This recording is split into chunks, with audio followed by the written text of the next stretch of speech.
ನಮ್ಮ ನಿರ್ದೇಶಕರು ಸರ್ ನಿರ್ದೇಶಕರನ್ನ ಕೇಳಿದೆ ಸೆಟ್ಲ್ ಆಗ್ಬಿಟ್ಟಿದ್ದಾರೆ. ಸರ್ ನಮಸ್ತೆ, ಸುದ್ದಿ ಮನೆಗೆ ಸ್ವಾಗತ ನಿಮಗೆ. Thank you so much. So ಕೇಳಿದ್ರು ಅವಾಗಲೇ ಸರ್ ಹೇಳಿದ್ರು ಲೊಕೇಶನ್ ಸರ್ಚ್ ಮಾಡ್ತಿದ್ದಾರೆ ಅಂತೇಳಿ. ಸೊ ನೀವು ನೋಡಿ ಆರಾಮಾಗಿ ಕೂತ್ಕೊಂಡಿದ್ದೀರಾ? ಅದೆಲ್ಲ ನೋಡಿದ್ದೆ ಅಲ್ವಾ. ಈಗ ಮತ್ತೆ ಈಗ ಏನಾದ್ರು ಚೇಂಜಸ್ ಆಕ್ಚುಲಿ ಪ್ರಕೃತಿ ಯಾವಾಗಲೂ ಚೇಂಜ್ ಆಗ್ತಿರುತ್ತೆ. ಈಗ ಏನಾದರೂ ಚೆನ್ನಾಗಿರೋ ಬ್ಲಾಕ್ ಸಿಗುತ್ತೇನೋ, ಇನ್ನು ಉಳಿದಿರೋದು ಸಿನಿಮಾದಲ್ಲಿ ಬಿಟ್ಟಿರೋದು. ರವಿ ಕಾಣದನ್ನು ಕವಿ ಕಂಡ ಅಂತ ಯೋಚನೆ ಮಾಡ್ತಾರೆ. ಸರ್ ಇಲ್ಲಿ ಬಂದಿದ್ದೆ ನನಗೆ ತುಂಬ ಖುಷಿ ಆಗ್ತಿದೆ, ಯಾಕಂದ್ರೆ ಇಂಥ ಒಂದು ಬ್ಯೂಟಿಫುಲ್ ಲೊಕೇಶನಲ್ಲಿ ನೀವು ಸಿನಿಮಾ ಮಾಡಿರುವಂಥದ್ದು. ಸೊ ಇವಾಗ ಸಿನಿಮಾ ಕಂಪ್ಲೀಟ್ ಆಗಿದೆ, ಇವಾಗ ನಾವು ಸಂದರ್ಶನಕ್ಕೆ ಬಂದಿದ್ದೀವಿ. ಇವಾಗ ಯಾವ ರೀತಿ ಯಾವ್ಯಾವ ನೆನಪುಗಳು ಕಾಣುತ್ತೆ ನಿಮಗೆ ಅಂತ? ಖಂಡಿತವಾಗಿಯೂ ಪ್ರತಿ ಫ್ರೇಮು ಕಾಣಿಸ್ತಿದೆ. ಅದರಲ್ಲಿ ಮಾಡಿದಂಥ ಎಫರ್ಟ್ಸ್ ಇರ್ಬೋದು, ಮಜಾಗಳಿರ್ಬೋದು. ಮೇಜರಾಗಿ ಸಿನಿಮಾ ತುಂಬ ಚೆನ್ನಾಗಿ ಬರಬೇಕು ಅಂತೇಳಿ ನಾವೊಂದು ಇದನ್ನು ಲೊಕೇಶನ್ನ ಚೂಸ್ ಮಾಡಿದ್ವಿ. ಹೆಂಗೆ ಕತೆ, ಅದೇ ಥರ ಪಾತ್ರಗಳು, ಅದೇ ಥರ ಲೊಕೇಶನ್, ಎವ್ರಿಥಿಂಗ್ ಮ್ಯಾಟ್ರ್ ಆಗುತ್ತಲ್ಲ. ಸೊ ನಮಗೊಂದು ಅದ್ಭುತವಾದ ಏನು ಲೊಕೇಶನ್ ಸಿಕ್ಕಿದ್ದು ಪ್ಲಸ್ ಪಾಯಿಂಟ್ ಆ್ಯಕ್ಚುಲಿ ಸಿನಿಮಾದಲ್ಲಿ. ಇಡೀ ಓಲ್ ಸಿನಿಮಾ ನಿಮಗೆ ಒಂದು ಕ್ಯಾನ್ವಾಸ್ ಥರ ಕಾಣಿಸುತ್ತೆ, ಅಷ್ಟು ಚೆನ್ನಾಗಿದೆ ಆ್ಯಕ್ಚುಲಿ. ಸೊ ನಾ ಟ್ರೈಲರ್ ನೋಡಿದಾಗ ಇಡೀ ಸಿನಿಮಾ ಈ ಒಂದು ಮುತ್ತತ್ತಿ ಕಾಡಲ್ಲೇ ತೆಗ್ದಿರೋ ಥರ ಕಾಣಿಸುತ್ತೆ ಸರ್. ಯಾಕೆ ಇಲ್ಲೇ ಚೂಸ್ ಮಾಡಿದ್ರಿ ಈ ಒಂದು ಪ್ರದೇಶನ ಅಂತ? ಅಂದರೆ ಕತೆ ಇದ್ದಿದ್ದು ಈ ಭಾಗದ್ದೇ ಆಗಿದ್ರೆ, ಸೊ ಇಲ್ಲೇ ನಡೆಯೋದ್ರಿಂದ ನಾವು ಇದನ್ನ ಅಪ್ಟ್ ಅಂತ ಅನಿಸ್ತು. ಇದಕ್ಕಿಂತ ಮುಂಚೆ ಬೇರೆ ಬೇರೆ ಕಾಡುಗಳು ಅದನ್ನೆಲ್ಲ ನೋಡಿದ್ವಿ, ಬಟ್ ನಮ್ಗೆ ಅಲ್ಲಿ ಏನು ವರ್ಕಿಂಗ್ ಸ್ಪೇಸ್ ಆಗ್ಬೋದು ಆ ಥರದ್ದು ಇರಲಿಲ್ಲ. ಜೊತೆಗೆ ಇಲ್ಲಿ ಸಿನಿಮಾ ಶೂಟ್ ಮಾಡ್ದಲ್ಲೇ ತುಂಬ ಎಷ್ಟೋ ವರ್ಷಗಳಾಗಿದೆ, ಯಾರು ಸಿನಿಮಾಗಳು ಶೂಟ್ ಮಾಡಿಲ್ಲ. ಬಟ್ ನಮಗೆ ಯಾಕೆ ಅಂದರೆ ಪ್ರಾಬ್ಲಮ್ ಇದೆ ಅಷ್ಟು, ಅಂದರೆ ನೆಟ್ವರ್ಕ್ ಇಲ್ಲದೆ ಇರೋವಂಥದ್ದು, ಇಲ್ಲಿ ಫುಡ್ಗಾಗಲಿ ಇನ್ನೊಂದು ಆ ಥರದ್ದು ವ್ಯವಸ್ಥೆಗಳಿಲ್ಲದೆ ಇರೋವಂಥದ್ದು. ಇಲ್ಲೇ ಬಂದಿದ್ದು ಇವತ್ತಿನ ಕಾಲದಲ್ಲಿ ಯಾರು ಇರ್ತಾರೆ ಮೊಬೈಲ್ ಇಲ್ದಲೆ. ಹಂಗಾಗಿ ಇಲ್ಲೊಂದು ಯಾರು ಬರ್ತಾ ಇಲ್ಲ, ಇಲ್ಲಿ ಬರ್ದಲೇ ಇರೋದ್ರಿಂದ ಹಿಂಗೆ ಉಳ್ಕೊಂಬಿಟ್ಟಿದ್ದು. ಸೊ ಇದು ಬ್ಯೂಟಿಫುಲ್ ಆಗಿದೆ, ಇಲ್ಲೇ ಮಾಡೋಣ, ಎಷ್ಟೇ ರಿಸ್ಕ್ ಆದ್ರೂ ಪರವಾಗಿಲ್ಲ ಪ್ಲಾನ್ ಮಾಡಿ ಎಂಟೈರ್ ಪ್ಲಾನ್ ಮಾಡಿ. ಸೊ ಒಂದು 20 days ಪರ್ಮಿಷನ್ ತೊಗೊಂಡು ಇಲ್ಲಿ ಗೌರ್ಮೆಂಟಿಗೆ ಅದೇನು ಪೇ ಮಾಡಿ 20 days ತೊಗೊಂಡು ಮಾಡೋದಂಥದ್ದು. ಸರಿ, ನಾವು ಪ್ರತಿದಿನ ಇವಾಗ ಹೆಂಗಂದ್ರೆ ನಮ್ಮ ಜೀವನ ಮೊಬೈಲ್ ಇಲ್ಲ ಅಂದ್ರೆ ನಾವು ಒಂದು ಅರ್ಧ ಗಂಟೆ ಇರೋಕ್ಕಾಗಲ್ಲ. ಸೊ ಅಂತ ಸಂಪರ್ಕ ಇಲ್ದಿರೋ ಜಾಗದಲ್ಲಿ ನೀವು ಅಷ್ಟು ದಿನ ಹೆಂಗೆ ನೀವು ಇಲ್ಲಿ ಸಮಯ ಕಳೆದ್ರಿ ಅಂತ ಎಲ್ಲರೂ ತಂಡ ಆಗ್ಲಿ, ಎಸ್ಪೆಷಲಿ ಹುಡುಗಿರ ಅಂತ ಇರೋದೇ ಇಲ್ಲ. ಬೇಸಿಕಲಿ ಆರ್ಟಿಸ್ಟ್ ಅಂದ್ರೆ ನಾವು ಎಲ್ಲದಕ್ಕೂ ಹೊಂದ್ಕೊಳ್ಳೋ ಅಂತ ಒಂದು ಕೆಪಾಸಿಟಿ ಇರಬೇಕು, ಅದು ಮೇನ್ ಬರುತ್ತೆ. ಸೊ ಹಾಗಾಗಿ ಮೊಬೈಲ್ ಬೇಕು ಅಂತ ಏನು ಇರ್ತಿರ್ಲಿಲ್ಲ, ಒಂದು ಹಂಗರ್ ಇರುತ್ತಲ್ಲ, ಈ ಸಿನಿಮಾ ಚೆನ್ನಾಗಿ ಓಡಬೇಕು, ಇದರಲ್ಲಿ ಏನೋ ಮಾಡಬೇಕು, ವಿಭಿನ್ನವಾಗಿರಬೇಕು, ನಮ್ಮ ಹೆಸರು ಬೆಳಿಬೇಕು, ನಮ್ಗೆ ಇನ್ನೊಂದಷ್ಟು ಸ್ಥಾನ ಸಿಗಬೇಕು, ಜನರನ್ನ ರೀಚ್ ಮಾಡಬೇಕು ಅಂತ. ಸೊ ಹಾಗಾಗಿ ಮೊಬೈಲು ಇರ್ತಾ ಇರಲಿಲ್ಲ. ಬಟ್ ನನಗೊಂದು ಸೇಫ್ಟಿ ಸೈಡ್ಗೆ ಹೆಂಗಿದು ಮಾಡಿದ್ದು ಅಂದರೆ, ನಾನೊಂದು ಕೇಳಿಬಿಟ್ಟಿದ್ದೆ, ಪ್ಲೀಸ್ ದಯವಿಟ್ಟು ಇಲ್ಲಿ ನನಗೆ ರೂಮ್ಸ್ ಎಲ್ಲ ಮಾಡಬೇಡಿ, ನನಗೆ ನೆಟ್ವರ್ಕ್ ಸಿಗೋಂಗೆ ಆದರೆ ಇಲ್ಲಿಂದ ಹೋಗಿ ಹೊರಗಡೆ. ಸೊ ನನಗೆ ಯಾಕಂದರೆ ಕಾಂಟ್ಯಾಕ್ಟ್ ಇರಬೇಕಲ್ವಾ, ಅಟ್ಲೀಸ್ಟ್ ಬೆಳಗ್ಗೆಯಿಂದ ಸಂಜೆ ತನಕ ಇದು ಮಾಡ್ಬೋದು. ಬಟ್ ಆಮೇಲೆ ಆದ್ರೂ ನಂಗೆ ಯಾರು ಹಿಂಗೆ ಏನಿದ್ದಾರೆ ಮನೇಲಿ ಹೆಂಗಿದ್ದಾರೆ ಅಂತ ಏನಾದ್ರು ಕೇಳ್ಬೇಕಲ್ಲ ಅಂತೇಳಿ ಪಾಪ ಇವ್ರುಗಳು ಮಾತ್ರ ಇಲ್ಲೇ ಇದ್ರು. ನಮ್ಮನ್ನ ಪಾಪ ಚೆನ್ನಾಗಿ ನೋಡ್ಕೋಬೇಕಲ್ಲ ಹುಡುಗಿರು. ಒಂದಷ್ಟು ನಾಯಿಗಳಿದೆ ಆಕ್ಚುಲಿ, ಆ ನಾಯಿಗಳ ಬಗ್ಗೆ ನೋಡ್ಕೋಬೇಕು, ಊಟ ಹಾಕಕ್ ಹೋಗ್ತಿದಾರ, ಯಾರು ಮಾಡ್ತಿದಾರೆ ಅದೆಲ್ಲ ನೋಡ್ಕೋಬೇಕು. ಕಂಫರ್ಟಬಿಲಿಟಿ ಅನ್ನೋದೊಂದು ಕೊಡ್ಬೇಕಿತ್ತಲ್ಲ, ಹಾಗಾಗಿ ಅವ್ರಿಗೆ ಇಲ್ಲಿಂದ ಒಂದು 20 ಕಿಲೋಮೀಟರ್ ದೂರದಲ್ಲಿ ಲಾಡ್ಜ್ಗಳು ಮಾಡ್ಕೊಟ್ಟಿದ್ವಿ. ಬಟ್ ನಾವುಗಳು ಇಲ್ಲಿ ಇರಲೇಬೇಕಿತ್ತು, ಬಿಕಾಸ್ ನಾವು ಯಾವಾಗ ಇಲ್ಲಿ ಜೀವಿಸ್ತೀವಿ ಅವಾಗ ಅದ್ರದ್ದೇ ಔಟ್ಪುಟ್ ಬರುತ್ತೆ. ನಾವು ಇಲ್ಲಿ ಲೋಕಲ್ ಆಗ್ಬೇಕು, ಇಲ್ಲಿ ಬೆರಿಬೇಕು. ನಾವು ಬಂದು ಸ್ಕ್ರಿಪ್ಟ್ ಮಾಡೋ ಟೈಮಲ್ಲೂ ಇಲ್ಲಿ ಬಂದು ವರ್ಕ್ ಮಾಡಿಕೊಂಡು ಸ್ಕ್ರಿಪ್ಟ್ ಇಲ್ಲೇ ಒಂದಷ್ಟು ದಿನ ಕೂತ್ಕೊಂಡು ಇಲ್ಲೇ ರೂಮ್ ಇದೆ, ಬಟ್ ಇಲ್ಲಿ ಫ್ಯಾನ್ ಇರಲ್ಲ. ರೂಮ್ಗೆ ಫ್ಯಾನ್ ಇದ್ರು ಒಂದೊಂದ್ಸಲ ಕರೆಂಟ್ ಇರಲ್ಲ. ಆಮೇಲೆ ನಮ್ಗೆ ನೆಟ್ವರ್ಕ್ ಅಂದ್ರೆ ಒಂದೇ ಒಂದು ಬ್ಲಾಂಕೆಟ್ಗಳು ಕೂಡ ನಮ್ದು ಎಷ್ಟೋ ಸರಿ ಪಂಚೆಗಳೇ. ಈಗ ನಮ್ಮ ಕಾಸ್ಟ್ಯೂಮ್ ನಾನೆಲ್ಲ ನಾನು ಲುಂಗಿ ಕಾಸ್ಟ್ಯೂಮ್ ಹಾಕೊಂಡಿರ್ತೇನೆಲ್ಲ. ರೂಮಲ್ಲಿ ಹೋಗಿ ಚೇಂಜ್ ಮಾಡಿದ ತಕ್ಷಣ ನಾನು ಹೆಂಗೋ ಮನೆಯಿಂದ ಒಂದು ಬೆಡ್ಶೀಟ್ ತಂದಿದ್ದೆ, ಇವ್ರು ನನ್ನ ಲುಂಗಿ ಎತ್ಕೊಂಡು ಹೋಗ್ಕೊಳ್ಳೋದು. ಸೊ ಸುಮ್ಮನೆ ಒಂದು ಆಮೇಲೆ ಇನ್ನೇನು ಟೈಮ್ಗಳು ಇರ್ತಿರ್ಲಿಲ್ಲ. 3 ಗಂಟೆಗೆ ಎದ್ದೇಳಬೇಕು, ಎಲ್ಲರನ್ನೂ ಪ್ರಿಪೇರ್ ಮಾಡಬೇಕು, ಎಲ್ಲರನ್ನೂ ರೆಡಿ ಮಾಡಬೇಕು. ಆಮೇಲೆ ಫೋನ್ ಇಲ್ಲ ಇಲ್ಲಿ ಮೇಜರ್ ಆಗಿ, ನಡ್ಕೊಂಡೇ ಹೋಗ್ಬೇಕು. ಎಲ್ಲ ಡಿಪಾರ್ಟ್ಮೆಂಟನ್ನು ನಡ್ಕೊಂಡೇ ಹೋಗಿ ನಡ್ಕೊಂಡೇ ಕರ್ಕೊಂಡ್ ಬರ್ಬೇಕು. ಜೊತೆಗೆ ಬಂದ್ಬಿಟ್ರೆ ಕೆಲವೊಂದ್ಸರಿ ಬರಲ್ಲ, ಸೊ ಮತ್ತೆ ಹೋಗ್ಬೇಕಿತ್ತು. ಹಂಗಾಗಿ ಎಲ್ಲರೂ ನಮ್ಮ ಪ್ರೊಡಕ್ಷನ್ ಇಂದ ಹಿಡಿದು ನಮ್ಮ ಏನು ಟೀಮ್ ಇದೆ, ಓಲ್ ಟೀಮ್, ಬರೀ ಡೈರೆಕ್ಷನ್ ಡಿಪಾರ್ಟ್ಮೆಂಟ್ ಅಂತಾನೆ ಅಲ್ಲ, ಎಲ್ಲರೂ ಎಲ್ಲ ಕೆಲಸನೂ ಮಾಡಿ ಅವ್ರ ಸೀನ್ ಇಲ್ಲಿ ಇಲ್ಲದೆ ಹೋಗ್ಲಿ ಇಲ್ಲಿ ಇರಬೇಕಾಯ್ತು. ಈಗ ಇವ್ರನ್ನೇ ಮಾತಾಡೋಣ, ಇವ್ರದ್ದೇನೋ ನಂದು ಇಷ್ಟು ಡೇಟು ಇಷ್ಟು ದಿವಸ ನಾನು ಬಂದ್ಬಿಡ್ತೀನಿ ಅಂತ ಅವ್ರು ಮಾಡಲೇ ಇಲ್ಲ. ಎಂಟೈರ್ ಸಿನಿಮಾ ಅವ್ರು ಶೂಟ್ ಇರಲಿ ಬಿಡಲಿ ನಮ್ಮ ಜೊತೆ ಇರ್ತಿದ್ರು. ಸೊ ಅಷ್ಟು ಸಪೋರ್ಟಿವ್ ಆಗಿದ್ದು. ಆಮೇಲೆ ನಮ್ಮ ಸಾಂಗ್ ಮಾಡಿದ್ರು ನಮ್ಮ ಕೊರಿಯೋಗ್ರಾಫರ್ ಶೇಷು ಅಂತ, ಅವರು ಅಷ್ಟೇ ಕೊರಿಯೋಗ್ರಾಫರು ನಮ್ಮ ಜೊತೆ 15 days ಏನೋ ಇದ್ರು. ನಮ್ಮ ಸಾಂಗ್ ಇದ್ದಿದ್ದು ಒಂದು 2 or 3 days ಶೂಟ್ ಮಾಡೋ ಥರದಿತ್ತು. ಬಟ್ 15 days ಗ್ಯಾಪ್ ಸಿಕ್ಕಿದ ತಕ್ಷಣ ನಮ್ಮಿಬ್ರು ಸಾಂಗ್ ಶೂಟ್ ಮಾಡ್ಕೊಂಡು ಹೋಗ್ತಾ ಇದ್ರು.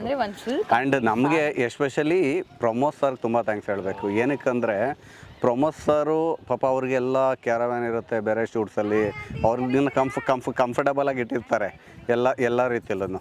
ಸೊ ಇಲ್ಲಿ ಏನಾಯ್ತು ಅಂದರೆ ಪಾಪ ಅವ್ರಿಗೆ ಯಾವ ಕಂಫರ್ಟಬಿಲಿಟಿನೂ ಇರಲಿಲ್ಲ, ನಮಗೆ ನಾವೇನು ಕೊಡೋಕ್ಕೂ ಆಗ್ತಾ ಇರಲಿಲ್ಲ. ಸೊ ಇದ್ದಿದ್ದೇ ರೂಮ್ ಅದು, ಅದೇ ರೂಮಲ್ಲಿ ಉಳ್ಕೋಬೇಕಾಯ್ತು, ಅದೇ ರೂಮಲ್ಲಿ ಇರಬೇಕಾಯ್ತು. ಆ್ಯಂಡ್ ಫುಡ್ಡು ಯಾವುದೇ ಡಯಟ್ ಫುಡ್ಡು ಇಲ್ಲ, ಇಲ್ಲೇನು ಬೇಯಿಸ್ತಾರೆ ಅದನ್ನೇ ತಿನ್ನಬೇಕು. ಏನಂದ್ರೆ ಈಚ್ ಅಂಡ್ ಎವ್ರಿಥಿಂಗ್ ಅಂದ್ರೆ ಸಿನಿಮಾ ಕಥೆಯಿಂದ ಸ್ಟಾರ್ಟ್ ಆಯ್ತಲ್ಲ, ಬಿಗಿನಿಂಗ್ ಇಂದನು ಅವ್ರು ಒಂದು ಪ್ರತಿ ಸ್ಟೆಪ್ ಅಲ್ಲಿ ಇದ್ದಿದ್ರಿಂದ ಅವ್ರಿಗೆ ಇಲ್ಲಿ ಏನಿದೆ ಕಂಪ್ಲೀಟ್ ಚಿತ್ರಣ ಅವ್ರು ಗೊತ್ತಿತ್ತು. ಹಂಗಾಗಿ ಅದು ಈಸಿ ಆಯ್ತು ನಮ್ಗೆ.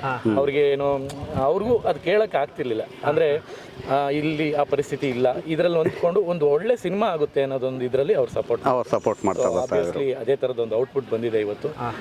ಈ ಒಂದು ಸಿನಿಮಾಟೋಗ್ರಫಿ ಆಗ್ಬೋದು ಅಥವಾ ಕತೆ ಆಗ್ಬೋದು, ನರೇಷನ್ ಆಗ್ಬೋದು. ಆಕ್ಚುಲಿ ನಮ್ಮ DOPs ಇಬ್ರು ಕೇರಳದವರು ಪಾಪ ಅಲ್ಲಿ ಕಂಫರ್ಟಬಲ್ ಆಗಿ ಸಿನಿಮಾ ಮಾಡಿರ್ತಾರೆ. ಬಟ್ ಇಲ್ಲಿ ಬಂದು ಅವ್ರು ನಮ್ಮ ಜೊತೆನೇ, ನಾವಿಬ್ರು ಒಂದೇ ರೂಮ್ ಆಕ್ಚುಲಿ ಒಂದು ರೂಮ್ ಶೇರ್ ಮಾಡ್ತಾ ಇದ್ವಿ. ಸೊ ಆ ರೂಮಲ್ಲಿ ಬೆಳಗ್ಗೆ ಆದ್ರೆ ಬಿಸಿನೀರು ಇಲ್ಲ, ಇಲ್ಲಿ ಆ ಥರದ್ದು ನಿಮ್ಗೆ ಯಾವ ಆಪ್ಷನು ಇಲ್ಲ. ತಲೆ ಕೆಟ್ಟು ಇಲ್ಲೇ ಬಂದು ಅಲ್ಲಿ ಬ್ರಷ್ ಮಾಡ್ಕೊಬಂದು ಇಲ್ಲಿ ಸ್ನಾನ ಮಾಡ್ಕೊಂಡು ಕಾಸ್ಟ್ಯೂಮ್ ಹಾಕೊಂಡು ರೆಡಿ ಅನ್ನೋ ಥರ ಇತ್ತು. ನೀವು ಅದೇ ತರ ಮಾಡ್ತೀರಿ ಇಲ್ಲ ಹೇಗೆ? ಖಂಡಿತ ಇನ್ನು ಆಪ್ಷನ್ನೇ ಇಲ್ಲ. ನೀರೊಳಗಡೆನೆ ಇರ್ತಿದ್ವಲ್ಲ, ಸ್ನಾನ ಮಾಡೋ ಅಗತ್ಯನೇ ಇರ್ತಾ ಇರಲಿಲ್ಲ, ನೀರೊಳಗಡೆ ಶೂಟ್ ಇರ್ತಾ ಇತ್ತು, ಅಲ್ಲೇ ಇದು ಮಾಡ್ತಾ ಇದ್ವಿ. ಆ್ಯಂಡ್ ಹೇಗೆ ನಮ್ಮ ಪ್ರೊಡ್ಯೂಸರ್ಸು ಪಾಪ ನಾವೇನು ಅವ್ರಿಗೆ ನಮಗೆ ಒಂದು ದುಡ್ಡು ಕೊಟ್ರು ಅಷ್ಟೇ. ದುಡ್ಡು ಕೊಟ್ಬಿಟ್ಟು ಇಲ್ಲಿ ಏನಾಗ್ತದೆ ಎತ್ತಾಗ್ತದೆ ಪಾಪ ಅವ್ರಿಗೆ ಏನು ನಾಲೆಜು ಇಲ್ಲ, ಯಾವುದಕ್ಕೆ ಎಷ್ಟು ಕೊಡ್ತಾ ಇದೀವಿ ಏನು ಅಂತ. ಬಟ್ ನಾವು ಇಡೀ ಅವ್ರು ಕೊಟ್ಟಿದ್ದೇನು ದುಡ್ಡಿದೆ ಅಷ್ಟು ದುಡ್ಡನ್ನ ಇಲ್ಲೇ ಸ್ಪೆಂಡ್ ಮಾಡಿದ್ವಿ. ಅಂದರೆ ನಮ್ಗೆ ಯಾರಿಗೂ ನಾವೊಂದು ಇಲ್ಲಿ ಏನೋ ತಗೊಂಡು ಪಿಜ್ಜಾನೋ ಬರ್ಗರೋ ತಿನ್ನಕ್ಕೆ ಆಪ್ಷನ್ ಇಲ್ಲ, ಒಂದು ತಂದೂರಿ ಚಿಕನ್ ಅದು ಅದರ ಇಲ್ಲ. ಇವ್ರಿಗೆ ಆರ್ಟಿಸ್ಟ್ಗಳಿಗೆ ಆರ್ಡ್ರ್ ಮಾಡೋ ಅಂಥದ್ದು ಇಲ್ಲ, ಏನೋ ತರಿಸ್ಕೊಳ್ಳೋದಂತೂ ಆ ಥರದ್ದು ಆಪ್ಷನ್ನೇ ಇಲ್ಲ. ಆ್ಯಂಡ್ ಇಲ್ಲಿ ಒಂದೊಂದ್ಸಲ ನಾನ್ ವೆಜ್ ಊಟ ಎಲ್ಲ ಮಾಡ್ತಾ ಇರ್ತಾರೆ, ಆ ಕಡೆ ಈ ಕಡೆ ನೋಡೋ ಶಿವ ಅಂತ ಹೋಗಿ ಊಟ. ಇಲ್ಲ ಸಿನಿಮಾ ಅಂತ ಅಂದಾಗ ಯಾರಿಗಾದ್ರೂ ಆರ್ಟಿಸ್ಟ್ ಸಿನಿಮಾ ಅಂದಾಗ ಪ್ರೀತಿ ಇದ್ದೇ ಇರುತ್ತಲ್ಲ, ಸೊ ಅವ್ರುಗಳೇ ಕರೆದ್ಬಿಟ್ಟು ಊಟ ಕೊಡುವಂಥದ್ದು. ಎಂಟೈರ್ ಮೂವಿ ಇವತ್ತು ಮಧ್ಯಾಹ್ನ ನೀವು ಊಟ ಮಾಡಬೇಡಿ, ಅಡುಗೆ ಮಾಡಬೇಡಿ, ನಮ್ಮ ಹತ್ರ ನಮ್ಮ ಫಂಕ್ಷನಲ್ಲಿ ಬಂದು ಊಟ ಮಾಡಿ ವೆಜ್ ತಿನ್ನೋರ್ಗೆ ವೆಜ್ ಇದೆ ಅಂತ ಮಾಡಿಸ್ತಾ ಇದ್ರು. ಆಮೇಲೆ ನಮ್ಮ ಪ್ರೊಡ್ಯೂಸರ್ಸು ಅದೇ ನಮ್ಮ ಮದನ್ ಎಸ್ ಅಂತ ಹೇಳಿ, ಚಂದ್ರಮೋಹನ್ ಅಣ್ಣ ಅಂತ ಹೇಳಿ, ಪದ್ದು ಅಂತ ಹೇಳಿ, ರಮೇಶ್ ರಾಮಚಂದ್ರ ಅಂತ ಹೇಳಿ. ಸೊ ಇವರಷ್ಟು ಜನ ನಮಗೆ ಹೆಂಗೆ ಅಂದರೆ ನಾವು ಏನು ಮಾಡ್ತಾ ಇದೀವಿ ಅಷ್ಟಕ್ಕೆ ನಮ್ಮ ಜೊತೆ ನಿಂತ್ಕೊಂಡು ಸಿನಿಮಾ ಕಂಪ್ಲೀಟ್ ಆಗೋದಕ್ಕಿರ್ಬೋದು, ಇನ್ನೊಂದು ಪೋಸ್ಟ್ ಪ್ರೊಡಕ್ಷನ್ ಇರ್ಬೋದು, ಎಲ್ಲದರಲ್ಲೂ ಇವತ್ತಪ್ಪು ನಾವು ರಿಲೀಸ್ವರೆಗೂ ಇಲ್ಲ. ನಾನು ಯೂಶ್ವಲಿ ಏನಾಗ್ತಾಯಿತ್ತು ನಿಮ್ಗೆ ಗೊತ್ತು, ಇಂಟರ್ವ್ಯೂಸ್ ಎಲ್ಲ ಹೀಗೆ ಇರುತ್ತೆ, ಒಂದು ಅಷ್ಟು ಸ್ಟುಡಿಯೋ ಒಳಗಡೆ ಮಾಡ್ಕೊಳ್ಳೋದಂತ. ಬಟ್ ನಾವೇನಂತ ಪ್ಲಾನ್ ಮಾಡಿದ್ವಿ, ಇಲ್ಲ ನಾವು ಕಂಟೆಂಟ್ ಎಲ್ಲಿ ಶೂಟ್ ಮಾಡಿದ್ವಿ ಅಲ್ಲಿ ನಿಜವಾಗ್ಲೂ ಏನ್ ನಡೆಯುತ್ತೆ ಅದನ್ನ ಆಡಿಯನ್ಸ್ ತಲುಪಿಸ್ಬೇಕು. ನಾವು ಪ್ರಿಪೇರ್ ಆಗಿ ಏನೋ ತರದ್ದು ಪ್ರಿಪೇರ್ ಏನಿಲ್ಲ, ಇಲ್ಲಿ ಏನ್ ನಡೆದಿದೆ ಸತ್ಯ ಅದನ್ನ ಮಾತಾಡಿದ್ರೆ ಅದನ್ನ ತುಂಬಾ ಚೆನ್ನಾಗಿ ಜನಕ್ಕೆ ತಲುಪಿಸುವಂಥದ್ದು ಮಾಡಬೇಕು. ಸೊ ಅದನ್ನ ಇಟ್ಕೊಂಡು ನಾವು ಈ ಥರದ್ದೊಂದು ಇಂಟರ್ವ್ಯೂ ಪ್ಲಾನ್ ಮಾಡಿದ್ವಿ. ಆ್ಯಕ್ಚುಲಿ ಮೇಜರ್ ಆಗಿ ಪ್ರೊಡ್ಯೂಸರ್ ಕಡೆಯಿಂದ ಏನು ಬಂದಿದ್ದು ದುಡ್ಡಿದೆ ಅದನ್ನು ಕಂಪ್ಲೀಟ್ ನೀವು ಸಿನಿಮಾದಲ್ಲಿ ನೋಡ್ತೀರಾ. ಯಾವಾಗಲೂ ಸಿನಿಮಾ ಅಂತ ಅಂದಾಗ ಬೇರೆ ಬೇರೆ ಖರ್ಚುಗಳಕ್ಕೆ ಅದು ನೀಡಿರುತ್ತೆ, ಅದನ್ನು ಮೀರಿ ನಾವು ಇಲ್ಲ ಇದ್ರಲ್ಲಿ ಉಳ್ಸೋಣ, ಇದನ್ನ ಸಿನಿಮಾಗೆ ಹಾಕೋಣ, ಇದರಲ್ಲಿ ಉಳ್ಸೋಣ, ಸಿನಿಮಾಗೆ ಹಾಕೋಣ. ಸೊ ಎವ್ರಿ ಫ್ರೇಮ್ ಏನನ್ಸುತ್ತೆ ನಿಮಗೆ ಆ ರಿಚ್ನೆಸ್ ಅನಿಸುತ್ತೆ. ಇಲ್ಲಿ ಈ ಕತೆಗೆ ಬೇಕಾಗಿರೋಂಥದ್ದು ಏನಿದೆ ಅದನ್ನು ಕಂಪ್ಲೀಟಾಗಿ ಕೊಟ್ಟಿದ್ದೀವಿ ಮನಪೂರ್ವಕವಾಗಿ. ಹಾಗಾಗಿ ಔಟ್ಪುಟ್ ಬಂದಿದೆ. ಇನ್ನು ಟೋಟಲ್ ಸಿನಿಮಾ ಅನ್ನೋದಂದರೆ ಪ್ರತಿ ಡಿಪಾರ್ಟ್ಮೆಂಟ್ಗಳಾಗ್ಬೋದು ಅಥವಾ ಆ್ಯಕ್ಟಿಂಗ್ಗಳಾಗ್ಬೋದು, ಎಲ್ಲರ ಕ್ಯಾರೆಕ್ಟರ್ಗಳು ಅಷ್ಟು ನೀಟಾಗಿ ಅವ್ರು ಪರ್ಫಾರ್ಮ್ ಮಾಡಿದ್ದಾರೆ. ಆ್ಯಂಡ್ ಮೋರ್ ಓವರ್ ಎಲ್ಲರೂ ರಂಗಭೂಮಿಯವರಿದ್ದಾರೆ, ಎಕ್ಸ್ಪೀರಿಯನ್ಸ್ಡ್ ಇದ್ದಾರೆ, ಯಾರಿಗೂ ಅಷ್ಟೊಂದು ಹೇಳ್ಕೊಡ್ಬೇಕು ಅನ್ನೋ ಥರದಿಲ್ಲ. ಆಮೇಲೆ ಪಾತ್ರಕ್ಕೆ ಇಳಿಯೋದಿದೆಯಲ್ಲ, ಈಗ ನಮಗಿದು ಹೊಸದು, ನಾವುಗಳು ನಮ್ಮ ಪ್ರೊಫೆಷ್ನಲ್ ಆಗಿ ಸಿನಿಮಾ ಮಾಡ್ತೀವಿ, ಬೇರೆ ಬೇರೆ ಇದೆ. ಬಟ್ ಆ ಪಾತ್ರಕ್ಕೆ ಇಳಿಯೋದಿದೆಯಲ್ಲ, ಏನೋ ಹೆಣ ಎಳೆಯೋರು, ಆ ಎಣೆ ಎಳೆಯೋರು ಅಂದರೆ ಅವ್ರ ರೀತಿ ಹೆಂಗಿರುತ್ತೆ, ಅವ್ರ ಕಾಸ್ಟ್ಯೂಮ್ ಹೆಂಗಿರುತ್ತೆ, ಆ ಥರದ್ದು ನ್ಯಾಚುರಲ್ ಆಗಿ ಈ ಥರ ಅಂತ ಪ್ರಯತ್ನ ಮಾಡಿದ್ದೀವಿ. ಆ್ಯಂಡ್ ಸ್ಟಾರ್ಟಿಂಗಲ್ಲೇ ನಾವು ಮಾತುಕತೆ ಮಾಡ್ಕೊಂಡಿದ್ದಂದರೆ ಇದು like Kannada cinema but Tamil ಅಥವಾ ಮಲಯಾಳಂ ಸಿನಿಮಾ ಥರ ನಾವು ಮಾಡಬೇಕು. ಮೇಕಿಂಗ್ ವೈಸ್ ಆಗ್ಬೋದು, ಶಾರ್ಟ್ಸ್ ಆಗ್ಬೋದು. ಅದಕ್ಕೆ ಕೇರಳದಿಂದನೇ DOPಗಳನ್ನ ಚೂಸ್ ಮಾಡಿದ್ವಿ. ಸೊ ಅವರೆಲ್ಲ ಆ್ಯಕ್ಚುಲಿ ಟೋಟಲ್ ಮಲಯಾಳಮಲ್ಲಿ ಆ ಇಂಡಸ್ಟ್ರಿಯಿಂದನೇ ಕಂಪ್ಲೀಟ್ ಮುಗಿಸ್ಬೇಕು ಅನ್ನೋದು ಇದ್ದಿದ್ದು. ಬಟ್ ಅಲ್ಲ, ಏನಾಗಿದೆ ಅಂದರೆ ಈಗ ನಮ್ಮ ಟೆಕ್ನಿಷಿಯನ್ಸ್ ಎಲ್ಲ ಆಲ್ಮೋಸ್ಟ್ ಮಲಯಾಳಿದೇ ಆಗಿದ್ದಾರೆ, ಆಗ್ಬಿಟ್ಟಿದ್ದಾರೆ. ಆಲ್ಮೋಸ್ಟ್ ಮಲಯಾಳಿ ಅಂದ್ರೆ ನಾವು ಕನ್ನಡದಲ್ಲಿ ಇಲ್ಲ ಅಂತಲ್ಲ, ಈ ಸಬ್ಜೆಕ್ಟಿಗೆ ಆ ಥರದೊಂದು ಫ್ಲೇವರ್ ಬೇಕಿತ್ತು ಅನ್ನೋದು. ಆಮೇಲೆ ಆಡಿಯನ್ಸ್ ದಯವಿಟ್ಟು ತಪ್ಪಾಗಿ ಭಾವಿಸ್ಬೇಡಿ, ಕನ್ನಡ ಸಿನಿಮಾ ಮಾಡ್ಬಿಟ್ಟು ಮಲಯಾಳಂ ಅದು ಇದು ಹೇಳ್ತಾ ಇದ್ದಾರೆ ಅಂತ. 100% ನಾವು ಸಿನಿಮಾ ಮೇಕರ್ಸ್ ಆಗಿ ನಾವು ಮಾತಾಡ್ತಾ ಇರ್ತೀವಿ ನಾವಿಬ್ಬರೇನೆ, ಗುರು ಆ ಮಲಯಾಳಂ ಸಿನಿಮಾ ಆ ಥರ. ಸೊ ನಮ್ಮಲ್ಲಿ ಆ ಥರ ಟೆಕ್ನಿಷಿಯನ್ಸ್ ಇಟ್ಕೊಂಡು ನಾವು ಯಾಕೆ ಆ ಥರ ಕ್ವಾಲಿಟಿ ಸಿನಿಮಾ ಮಾಡಬಾರ್ದು ಅನ್ನೋದು ಅಷ್ಟೇ ಇಂಟೆನ್ಷನ್ನು. ಅದನ್ನು ಬಿಟ್ಟು ಆ ಸಿನಿಮಾ ಹೊಗಳೋದು ಅಲ್ಲ, ಆ ಥರದ್ದು ಇನ್ನೊಂದು ಆ ಥರದ್ದು ಯಾವುದೂ ಅಲ್ಲ. ಸೊ ನಮ್ಮ ಸಿನಿಮಾಗೋಸ್ಕರ ಆ ಥರ ಟೆಕ್ನಿಷಿಯನ್ಸ್ ಕರ್ಕೊಬಂದು ನನಗೆ ಈ ಯೋಫೋಗೆ ಅಪ್ಲೋಡ್ ಮಾಡೋಕ್ಕೆ ಹೋದಾಗೂ ಕೇಳಿದ್ರು ಅವರು, ಇದೇನು ರೀ ಸಿನಿಮಾ 2 ಶಾರ್ಟ್ ಏನೋ ಇದು ಚೇಂಜ್ ಬಿಟ್ಟರೆ ಸಖತ್ ಪಕ್ಕ ಮಲಯಾಳಂ ಸಿನಿಮಾ ರೀ, ಇದೇನು ಆ ಥರದ್ದೇ ಡೌಟೇ ಇಲ್ಲ ಅಂತ. ಬಟ್ ನಾವು ಆ ಥರ ಕ್ವಾಲಿಟಿ ಕೊಡಬೇಕು, ಆ ಥರ ಕಂಟೆಂಟ್ ಇಟ್ಕೋಬೇಕಂತ ಮಾಡಿರೋಂಥ ಸಿನಿಮಾ. ಈವನ್ ಶರಣ್ ಸರ್ ಅಷ್ಟೇ, ನಾವು ಸಾಂಗ್ ರಿಲೀಸಿಗೆ ಹೋದ್ವಲ್ಲ, ಸೊ ಅವಾಗಲೂ ಅಷ್ಟೇ ಪ್ರತಿಯೊಂದು ಚೆಕ್ ಮಾಡಿ ಇದ್ಯಾರು ಮಾಡಿದ್ರು DOP, ನಾವು ಮಾತಾಡೋದಲ್ಲ, ನಮ್ಮ ಕೆಲಸ ಮಾತಾಡಬೇಕು ಅಂತಾರಲ್ಲ. ಸೊ ಹಾಗಾಗಿ ಅದನ್ನು ಐಡೆಂಟಿಫೈ ಮಾಡಿ ಮಾಡ್ತಿದ್ರು. ಬಿಕಾಸ್ ಯಾಕಂದರೆ ಎಲ್ಲರೂ important, director important, technicians important. ಯಾಕಂದರೆ ಅವರಷ್ಟು ಸ್ಟ್ರಗಲ್ ಮಾಡೋರು ಬೇರೆಯವ್ರು ಯಾರೂ ಇಲ್ಲ. ನಾನು ನೋಡಿದ್ದೀನಿ ಇಂಥ ಕೆಳಗಡೆ, ಈಗ ನೋಡಿ ಇದ್ಮೇಲೆ ಎಷ್ಟಿದೆ ಅಲ್ವಾ, ಕೆಲವೊಂದು ಟೈಮ್ ನಾವು ಆ ಕಡೆಯಿಂದನೇ ಇಳಿದು ಬರ್ತೀವಿ. ಟೆಕ್ನಿಷಿಯನ್ಸ್ ಅದನ್ನೆಲ್ಲ ಇಟ್ಕೊಂಡು ಎತ್ಕೊಂಡು ಇಳ್ಕೊಂಡು ಹೋಗೋದು, ನಾವು ನಡ್ಕೊಂಡು ಹೋಗೋಕ್ಕೇ ಕಷ್ಟ ಆಗುತ್ತೆ. But to be very frank, ಹೆಂಗೆ ಅಂದರೆ ಟಚ್ ವುಡ್ ಅಂತಾರಲ್ಲ, ಈ ನಮ್ಮ ಸಿನಿಮಾಗೆ ಎಲ್ಲರೂ ಕಾಂಟ್ರಿಬ್ಯೂಷನ್ ತುಂಬ ಚೆನ್ನಾಗಿದೆ. ಆ್ಯಂಡ್ ಏನು ಅಂದರೆ ಫ್ಯಾಮಿಲಿ ಓರಿಯೆಂಟೆಡ್ ಥರನೇ ಆಗ್ಬಿಟ್ಟು, ಈಗ ನನ್ನ ಅಕ್ಕ ತಂಗಿ ಇದ್ದರೆ ನಾನು ಹೆಂಗೆ ಅವ್ರ ಮನೆಗೆ ಹೋಗಿ ಹೆಲ್ಪ್ ಮಾಡೋದಿರ್ಬೋದು, ಒಂದು ಬಾಂಧವ್ಯ ಇರ್ಬೋದು. ಸೊ ಅದೇ ಮೇಜರ್ ಆಗಿ ನಮಗೆ ಕಾಣಿಸಿದ್ದು, ಅದೇ ಪ್ಲಸ್ ಪಾಯಿಂಟ್ ಅನಿಸುತ್ತೆ ನನಗೆ ಗೊತ್ತಿರೋ ಪ್ರಕಾರ. ಆ್ಯಂಡ್ ನಮ್ಮ ಡೈರೆಕ್ಷನ್ ಟೀಮು ಅಕ್ಷಯ್ ಅಂತ ಒಬ್ರು ಇದ್ರು, ಇಲ್ಲಿದ್ದಾರೆ ನಮ್ಮ ಶ್ಯಾಮ್ ಸುಂದರ್ ಅವರು, ಅವ್ರ ಡೈಲಾಗ್ಸು ಬರೆದಿದ್ದಾರೆ, ಸ್ಕ್ರೀನ್ ಪ್ಲೇಗೂ ಇನ್ವಾಲ್ವ್ ಆಗಿದ್ದಾರೆ ಅವರು. ಎಲ್ಲರೂ ಇಲ್ಲೇನಂದರೆ ಅದೇ ಯಾವ ಕಂಫರ್ಟಬಿಲಿಟಿ ಏನೂ ಇರಲಿಲ್ಲ ಪಾಪ, ಆದರೂ ಎಲ್ಲರೂ ಸಿನಿಮಾಗೆ ಅವ್ರಿಗೇನು 100% ಕೊಡಬೇಕು ಅದನ್ನು 100% ಕೊಟ್ಟಿದ್ದಾರೆ. ಅದರಲ್ಲಿ ಏನು ಕಾಂಪ್ರಮೈಸೇ ಇಲ್ಲ. ಈಗ ನಾವು ಸ್ವಲ್ಪ ಈಸಿಲಿ ಇರ್ತಾ ಇದ್ವಿ ಅಂದರೆ ಅವ್ರುಗಳಿಂದ, ಡೈರೆಕ್ಟ್ರ್ ಆಗಿರ್ಬೋದು, ನಾನಾಗಿರ್ಬೋದು. ಇಲ್ಲಾಂದರೆ ಇಲ್ಲೇನು ಬೇರೆ ನಾನು ಡೈರೆಕ್ಟ್ರು ಅನ್ನೋದು ಇರಲಿಲ್ಲ, ಇವರೇನೋ ಅನ್ನೋರು ಒಂದು ಮಾತು, ಬಾರಯ್ಯ ಎಲ್ಲ ಇದೆಯಾ ಬೇಗ ಬಾ ಅಂತ. ನಾನು ಈಗ ಬರ್ತಾ ಇದ್ದೀನಿ ಇರಪ್ಪ, ಯಾಕಪ್ಪ ನೀನು ರೆಡಿ ನನ್ನ ಶಾರ್ಟ್ ಅಂತ ನಾನು ಒಂದು ಒಳಗಡೆ ನೀರಲ್ಲಿ ಇಳಿದ್ಬಿಡ್ತಾ ಇದೆ. ನೀರೊಳಗಡೆ ಏನೀಗ ಲಾಸ್ಟ್ ರಿಲೀಸ್ ಆಗಿದೆ ಸಂತೆಯ ದಾರಿಯಲ್ಲಿ ಇವ್ರ ಸಾಂಗು, ಏನು ಭಯನೇ ಇಲ್ದಲೆ ಆರಾಮಾಗಿ ಹೋಗ್ಬಿಟ್ಟು ಆ ತೆಪ್ಪದಲ್ಲಿ ಕೂತ್ಕೊಂಡು ಆ ನೀರೊಳಗಡೆ ಇವ್ರು ಸ್ವಲ್ಪ ಅಷ್ಟು ಗಟ್ಟಿಗಿತ್ತಿ ಅಂತ ಹೇಳ್ಬೋದು. ನಮ್ಮ ಇನ್ನೊಬ್ರು ಹೀರೋಯಿನ್ ಅವರು ಆ್ಯಕ್ಚುಲಿ ಸಿಕ್ಕಾಪಟ್ಟೆನೇ ಅವರು ಇಲ್ಲ ನಾನು ಮಾಡ್ತೀನಿ ನನಗೆ ಇಷ್ಟ ಅನ್ನೋ ಥರದ್ದೇ ಆಯಿತು. ಬಟ್ ಅನ್ಫಾರ್ಚುನೇಟ್ಲಿ ಏನಾಯಿತು, ಅವ್ರು ಬಂದು ಪ್ರಿಪೇರ್ ಆಗೋ ಒಂದು ಟೈಮಲ್ಲಿ ಒಂದಿಬ್ಬರು ಕೊಚ್ಕೊಂಡು ಹೊಟ್ಟೋಗ್ಬಿಟ್ರು. ಅದನ್ನ ಕಣ್ಣಾರೆ ನೋಡ್ಬಿಟ್ರು, ಅವ್ರಿಗೆ ಭಯ ಬಂದ್ಬಿಟ್ರು. 2 ಡೆತ್ ಆಗೋಯ್ತು ಇಲ್ಲಿ ನಾವು ಶೂಟ್ ಮಾಡೋದು. ಶೂಟಿಂಗ್ ಟೈಮಲ್ಲಿ ಆಲ್ಮೋಸ್ಟ್ ಒಂದು 3-4 ಆಗಿದೆ. 2 ಒಂದೇ ಸಲ ಡೆತ್ ಆಯಿತು. ಆ 2 ತೆಗಿಯೋಕೆ ಹೋಗಿದ್ದು ಒಬ್ಬ ಹೆಣ ಎತ್ತೋರು, ಅವರು ತೀರ್ಕೊಂಡ್ಬಿಟ್ರು. ನಾವು ಎಲ್ಲಿ ಕಂಟಿನ್ಯೂಟಿ ಆ ಸ್ಪಾಟಲ್ಲಿ ಶೂಟ್ ಮಾಡಿದ್ದೇವೆ ಅಲ್ಲಿ ಮುಂದೆ ಒಂದು ಕಡೆ, ಅದೇ ಕಂಟಿನ್ಯೂಟಿ ಮಾಡ್ಬೇಕು ನಾವು, ಅದೇ ಜಾಗದಲ್ಲಿ ಮತ್ತೆ ಮಾಡಬೇಕು. ಬಟ್ ಅದೇ ಜಾಗದಲ್ಲಿ ಡೆತ್ ಆಗಿದೆ, ಯಾರು ಹೆದರ್ಕೊಂತಿದ್ದಾರೆ. ಪೊಲೀಸ್ನವರು ಬಿಡ್ತಾ ಇಲ್ಲ ನಮ್ಮನ್ನ ಅಲ್ಲಿ ಶೂಟ್ ಮಾಡೋದಕ್ಕೆ. ಕೊನೆಗೆ ಅವ್ರಿಗೇನೋ ರಿಕ್ವೆಸ್ಟ್ ಮಾಡಿ, ಸರ್ ನಮ್ಮ ಕಂಟಿನ್ಯೂಟಿ ಸಿನಿಮಾ ಅಂದರೆ ಈಗಿರುತ್ತೆ, ಸೊ ಇಲ್ಲಿ ಮಾಡ್ಕೊಂಬಿಡ್ತೀವಿ, ಒಂದು ಶಾರ್ಟ್ ಮಾಡ್ಕೊತೀವಿ, ನೆಕ್ಸ್ಟ್ ಸೀನ್ ಬೇರೆ ಕಡೆ ಮಾಡ್ಕೊತೀವಿ ಅಂತೇಳಿ ಮಾಡಿದಂಥ. ಆ್ಯಂಡ್ ಇನ್ನೊಂದು ಚಾಲೆಂಜಸ್ ಅಂದರೆ ಪ್ರಕೃತಿಯಲ್ಲಿ ನಾವು ಚಾಲೆಂಜಸ್ ಮಾಡೋಕ್ಕಾಗಲ್ಲ. ಒಂದು ಶೆಡ್ಯೂಲ್ ಮಾಡ್ಕೊಂಡ್ವಿ, ಒಂದು ಬ್ರೇಕ್ ಆಯಿತು, ಮತ್ತೆ ಇನ್ನೊಂದ್ಸರಿ ಬಂದು ನೋಡುವಾಗ ಎಲ್ಲ ಚೇಂಜ್, ಇಲ್ಲಿದ್ದ ನೀರು ಇಲ್ಲ ಮುಂದಕ್ಕೆ ಹೋಗಿದೆ, ಕಮ್ಮಿ ಆಗಿದೆ, ಒಂದ್ಸಲ ಜಾಸ್ತಿ ಆಗ್ಬಿಟ್ಟಿದೆ. ಈಗ ಕಂಟಿನ್ಯೂಟಿ ಮಾಡೋದು ಅನ್ನೋದು ಬಂದಾಗ ಮತ್ತೆ ಅದೇ ಥರದ್ದು ಬ್ಲಾಕ್ಗಳನ್ನ ಹಿಂಗೆ ಹೋಗೋದು ಹುಡ್ಕೊಂಡು 2 ಕಿಲೋಮೀಟ್ರ್ ಈ ಕಡೆ ಆ ಕಡೆ ಇದೇ ಝೋನ್. ಮತ್ತೆ ನಾವು ಆ ಕಡೆಗೆ ಹೋಗಕ್ಕೆ ಪರ್ಮಿಷನ್ ಇಲ್ಲ, ಇಲ್ಲಿಂದ ಆ ಕಡೆಗೆ ಅಲ್ಲಿಗೆ ಹೋಗ್ಬೇಕು ಅಂದ್ರೆ ನಾವು ಒಂದು 40-50 ಕಿಲೋಮೀಟರ್ ಸುತ್ಕೊ ಬರ್ಬೇಕು. ಸೊ ಬಾಟಗಳೆಲ್ಲ ಜಾಸ್ತಿ, ನಮ್ಮ ಕ್ಯಾಮ್ರಾಮನ್ ಸರ್ ಗೊತ್ತು ಅಲ್ಲಿಗೆ ಬರ್ಬೇಕಾದ್ರೆ ಎಷ್ಟು ಸುತ್ಕೊಂಡ್ ಬರ್ಬೇಕಂತ. ಇದ್ದಾಗ ಇಲ್ಲೇ ಆ ಬ್ಲಾಕ್ಗಳನ್ನ ಮತ್ತೆ ಹುಡುಕಿ ಮ್ಯಾಚ್ ಮಾಡಿ ತೆಗಿಯೋ ಥರದ್ದು ಆಗ್ತಿತ್ತು. ಅಂಡ್ ಇನ್ನೊಂದು ವೆರಿ ಚಾಲೆಂಜ್ ಏನಂದ್ರೆ ಇಲ್ಲಿ ಮುಳುಗೋ ಅಂಥದ್ದು ಇರ್ತಿತ್ತು ಸೀನ್ಗಳಿದೆ ಸಿನಿಮಾದಲ್ಲಿ. ಹೆಣನ ಹೇಳ್ಕೊಂಬರೋದು ಅಂದಾಗ ಡೀಪ್ಗೆ ಹೋಗ್ಲೇಬೇಕು, ಸಿನಿಮಾ ನೋಡುವಾಗ ಡೀಪ್ ಹೋಗಿ ಹೇಳ್ಕೊಂಬರ್ಬೇಕು ಅನ್ನೋದು. ಬಟ್ ಇಲ್ಲಿ ಒಳಗಡೆ ಕಳ್ಸೋಕ್ಕೂ ಭಯ. ಸೊ ಒಂದಷ್ಟು ಚೀಟ್ ಶಾಟ್ ಅನ್ನೋ ಥರದ್ದು ಮಾಡ್ಕೊಂಡಾಗ ಇಷ್ಟೇ ಇರುತ್ತೆ, ಅದ್ರೊಳಗೆ ಮುಳುಗಬೇಕು, ಹಿಂಗೆ ಮುಳ್ಕೊಂಡು ಬರಬೇಕು. ಆಮೇಲೆ ಒಳಗಡೆ ಇಲ್ಲಿ ಎಲ್ಲ ಡ್ರಿಂಕ್ಸ್ ಮಾಡಿ ಗ್ಲಾಸ್ಗಳು, ಆಮೇಲೆ ಕಾಲಲ್ಲಿ ಸ್ಲಿಪ್ಪರ್ ಹಾಕೊಂಡ್ರೆ ಮಾಡೋಕ್ಕಾಗಲ್ಲ. ಅದನ್ನೆಲ್ಲ ಬಿಟ್ಟು ಹೋದಾಗ ಎಷ್ಟೋ ಕಾಲ್ಗಳ ಕೈ ಕಟ್ಟಾಗಿ ಅದೆಲ್ಲ ಆಗಿ ತುಂಬಾ ಆರ್ಟಿಸ್ಟ್ ಅನ್ನೋದು ಆ್ಯಕ್ಚುಲಿ ತುಂಬ ದೊಡ್ಡ ಕೆಲಸ ಅದು. ನಾವು ಈಸಿಯಾಗಿ ಲೋಗ್ರಿ ಅಲ್ಲಿ ಹೋಗಿ ಆ್ಯಕ್ಷನ್ ಬ್ಲಾಕ್ ಚೆನ್ನಾಗಿದೆ ಲೋಗಿ ಅಲ್ಲಿ ಮಾಡಿ ಅಂತ ಹೇಳ್ತೀವಿ. ಬಟ್ ಅವ್ರುಗಳು ಅಂದರೆ ನಾವು ಪ್ರಿಕಾಷನ್ಸ್ ತೊಗೊಂಡಿರ್ತೀವಿ, ನೋಡಿರ್ತೀವಿ, ಎಷ್ಟೇ ನೋಡಿದ್ರು ಆ ಒಂದು ಸ್ಪೀಡ್ ಅನ್ನೋದು ಮೇಂಟೈನ್ ಮಾಡಬೇಕಾಗುತ್ತಲ್ಲ, ಅಂಥ ಟೈಮಲ್ಲಿ ಅದನ್ನು ನೋಡೋಕ್ಕೆ ಅದನ್ನು ಅವರು ಇದನ್ನೇ ಮಾಡೋಕ್ಕಾಗಲ್ಲ, ಕೇರ್ಲೆಸ್ ಆಗಿ ಮಾಡಲೇಬೇಕಾಗುತ್ತೆ. ಇದೇ ಒಂದು ಇಂಟ್ರೋಲ್ ಬ್ಲಾಕಲ್ಲಿ ಲೋಕಿ ಓಡ್ ಬಂದು ಜಂಪ್ ಮಾಡೋದಿದೆ, ಹಿಂಗೆ ಕಲ್ಲಿದೆ, ಯಾರು ಓಡೋಕ್ಕಾಗೋದು ಬರಿಗಾಲಲ್ಲಿ? ಕೊನೆಗೆ ಸ್ವಲ್ಪ ಸಣ್ಣದು ಕಲ್ಲು ಎತ್ತೋದು ಪಾಪ ನಮ್ಮ ಪ್ರೊಡಕ್ಷನ್ ಡಿಪಾರ್ಟ್ಮೆಂಟ್ ಇನ್ನು ಡೈರೆಕ್ಷನ್ ಡಿಪಾರ್ಟ್ಮೆಂಟ್ ಎಲ್ಲ ಎತ್ತಿ ಒಂದು ಪಾತ್ ಮಾಡಿ ಜೊತೆಗೆ ಫುಲ್ ಕ್ಲಿಯರ್ ಮಾಡಿದ್ರೆ ಕಾಣಿಸುತ್ತೆ, ಬೇಡ ಕಾಣಿಸ್ಬೇಕು, ಅದು ಕ್ಲಿಯರ್ ಆಗಿರ್ಬಾರ್ದು. ಯಾಕೆಂದ್ರೆ ಅವನು ಇಲ್ಲಿ ಪಾತಲ್ಲೇ ರೆಡಿ ಇರಲ್ಲ, ಅವ್ನು ಎಲ್ಲೋ ಹೆಣ ಬೀಳುತ್ತೆ, ಅವ್ನು ಓಡ್ ಬರ್ತಾನೆ ಅಂದಾಗ ಅದು ನ್ಯಾಚುರಲ್ ಆಗಿ ಇರಲಿ, ಅದನ್ನ ತೆಗಿ. ಆಮೇಲೆ ಸಣ್ಣ ಪುಟ್ಟ ಗ್ಲಾಸ್ಗಳಿದ್ರೆ ಅದನ್ನ ಮಾತ್ರ ತಕ್ಕೊಡೋದು, ಹಾಗೂ ಎಷ್ಟೋ ಚುಚ್ಕೊಂಡು ರಕ್ತ ಬೆವ್ರ ಜೊತೆ ರಕ್ತನೂ ಸುರಿಸಿದೀವಿ ಬೇಕು, ಇದೇ ಬೇಕು ಅಂತ ಮಾಡಿದ್ದಾರೆ. ಆ ಥರದ್ದು ಎಲ್ಲ ಆರ್ಟಿಸ್ಟ್ಗಳು ಎಫರ್ಟ್ ಜಾಸ್ತಿ ಇದೆ. ಆ್ಯಂಡ್ ಪ್ರಮೋದ್ ಸರ್ ಬಗ್ಗೆ ಹೇಳಬೇಕು ಅಂತ ಅಂದರೆ ನಿಜವಾಗ್ಲೂ ನಮಗೆ ಮೈನ್ ಪಿಲ್ಲರ್. ನಮ್ಮ ಹೀರೋನೇ ಅವರು.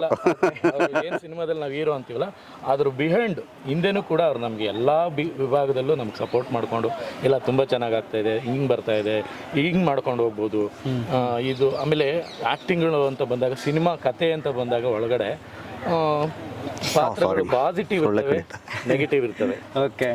ಆ ನೆಗೆಟಿವ್ ಪಾತ್ರಗಳನ್ನು ನಾವು ತೋರಿಸುವಾಗ ಕಣ್ಣು ಅನ್ನೋದು ತುಂಬ ಇಂಪಾರ್ಟೆಂಟ್ ಆಗುತ್ತೆ. ಆ ಕಣ್ಣನ್ನು ಹೇಳೋದು, ನೀವೇನು ಬೇಕಾದ್ರೂ ಮಾಡ್ಕೊಳ್ಳಿ, ನಿಮಗೆ ಒಂದು ಲೀನಿಯನ್ಸ್ ಇದೆ, ಈ ಕಣ್ಣು ಇಷ್ಟೇ ಬಿಡಬೇಕು. ಇಷ್ಟೊಂದು ಸಣ್ಣದೊಂದು ಇದಾಯಿತು ಅಂದರೆ, ಯಾಕೆಂದರೆ ಪೊಲೀಸ್ ಮತ್ತು ಕಳ್ಳರದ ಆದಂಥ ಒಂದು ಕತೆ ಇಲ್ಲಿ. ಸೊ ಪೊಲೀಸ್ ಅನ್ನೋರು ಬಂದಾಗ ಈಸಿಲಿ ಹಿಡ್ದಾಕೋದು ಅವ್ರು ಕಣ್ಣು ನೋಡ್ತಾರೆ. ಸೊ ಅಂಥ ಪಾತ್ರಗಳು, ಅಂಥ ಸಿಚುವೇಶನ್ ಬಂದಾಗ ಆ ಕಣ್ಣು ಐಬಾಲ್ಗಳನ್ನೆಲ್ಲ ಕರೆಕ್ಟಾಗಿ ಎಷ್ಟು ಬೇಕಷ್ಟೇ, ಅಂದರೆ ಕೊನೆವರೆಗೂ ಗೊತ್ತಾಗಬಾರ್ದು ಯಾರು ಅನ್ನೋದು. ಸೊ ಅಂಥದ್ದೆಲ್ಲ ಒಂದಷ್ಟು ಎಕ್ಸ್ಪೆರಿಮೆಂಟ್ಗಳು ಅಂಥದ್ದೆಲ್ಲ ಚೆನ್ನಾಗಿ ಆಗಿದೆ ಸಿನಿಮಾದಲ್ಲಿ. ಹಾಗಾಗಿ ಮೇ ಬಿ ತುಂಬ ಚೆನ್ನಾಗಿ ನಮ್ಗಳಿಗೆ ಅಲ್ಲ, ನಾವೇನು ಅಂದ್ಕೊಂಡಿದ್ವಿ, ನಾವು ಏನು ಬರೆದಿದ್ವಿ ಅದನ್ನು ಮ್ಯಾಕ್ಸಿಮಮ್ 100% ಬರೆದಿರೋದು ಶೂಟ್ ಮಾಡಿದ್ದೀವಿ. ಅದು ನಮ್ಮ ಕಾನ್ಫಿಡೆನ್ಸ್. ನಾವೇನು ಅಂದ್ಕೊಂಡಿದ್ವಿ, ನಾವು ಯಾರು ಕತೆ ಹೇಳಿದಾಗ ಹೆಂಗಿತ್ತು ಅದನ್ನು ಶೂಟ್ ಮಾಡಿದ್ದೀವಿ ನಾವು. ಸೊ ಹಾಗಿದೆ. ಹಾಗೇನೆ ಟ್ರೈಲರ್ ನೋಡಿದ್ರೆ ನಮಗೆ ತುಂಬಾ ಕುತೂಹಲ, ಅಂದ್ರೆ ಗೊತ್ತಾಗುತ್ತೆ ಸಿನಿಮಾ ಪೂರ್ತಿ ಕೂಡ ಕಾಡಲ್ಲೇ ತೆಗ್ದಿರೋಂಥದ್ದು ಅನ್ಸುತ್ತೆ. ಯಾಕಂದ್ರೆ ಕಾಡಿನ ರಾಜ ಆದ್ಮೇಲೆ ಇದೇ ಸಿನಿಮಾ ಅನ್ಸುತ್ತೆ ಮೋಸ್ಟ್ಲಿ. ಆಲ್ಮೋಸ್ಟ್ ಕಾಡಲ್ಲೇ. ಆಕ್ಚುಲಿ ಅದನ್ನು ಇಲ್ಲೇ ಶೂಟ್ ಮಾಡಿದ್ದಾರೆ.